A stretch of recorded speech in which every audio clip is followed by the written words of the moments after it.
കായലോരത്ത് കാണുന്ന കണ്ടലുകളുടെ സംരക്ഷകനാണ് മീൻപിടുത്ത തൊഴിലാളിയായ ഇടയിലക്കാട്ടെ രാജൻ. ഇതിനകം അദ്ദേഹം വച്ചുപിടിപ്പിച്ചത് 10,000-ലേറെ കണ്ടൽ ചെടികൾ.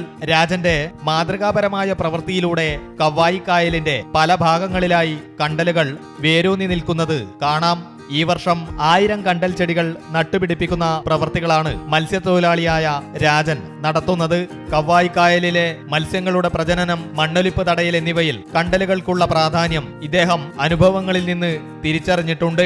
തുടക്കം ഈ മത്സ്യബന്ധനത്തിൽ പോയ സമയത്ത് വലയിൽ കുരുങ്ങിക്കിട്ട് കണ്ടലുകൾ ഒരു പരിസ്ഥിതിയുമായിട്ട് നട്ടു തുടങ്ങിയതാണ്. പിന്നീട് അതിനോടൊരു താല്പര്യം കൂടി കിട്ടുന്ന മുറക്ക് എല്ലാ വർഷവും 1000-ൽ പരം കണ്ടലുകൾ വർഷങ്ങളെല്ലാം നടുന്നുണ്ട്. പക്ഷെ നട്ടതെല്ലാം ബാക്കിയുണ്ടാവില്ല. 3-4 പ്രാവശ്യം ഓരോ പ്രദേശത്ത് നട്ടാലും ആടെ കുറച്ചേ പിടിച്ച് നിലനിന്ന് വരുന്നുള്ളൂ.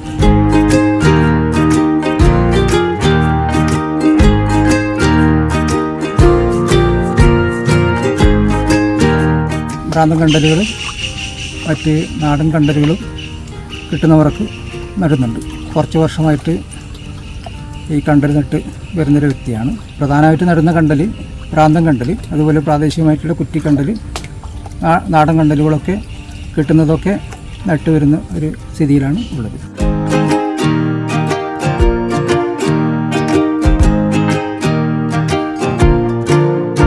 ഇപ്രാവശ്യം ഇപ്പോൾ ഒരു 1000-ൽ മേലെ എൻ്റെ നഴ്സറിയിലുണ്ട്. 10-750 അതിൽ നട്ട് ഇനി 300 നടാൻ ബാക്കിയുണ്ട്. അതിപ്പം എൻ്റെ മനസ്സിലുള്ളത് ഈ വരുന്ന ജൂലൈ 26-ന് ദേശീയ കണ്ടൽ ദിനമായെന്ന് നടാൻ വേണ്ടിയിട്ടാണ് ഉദ്ദേശിക്കുന്നത്.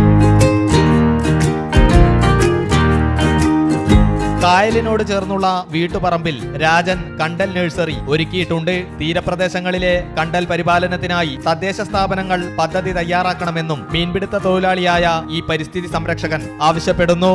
അമൃത ന്യൂസ്, കാസർഗോഡ്.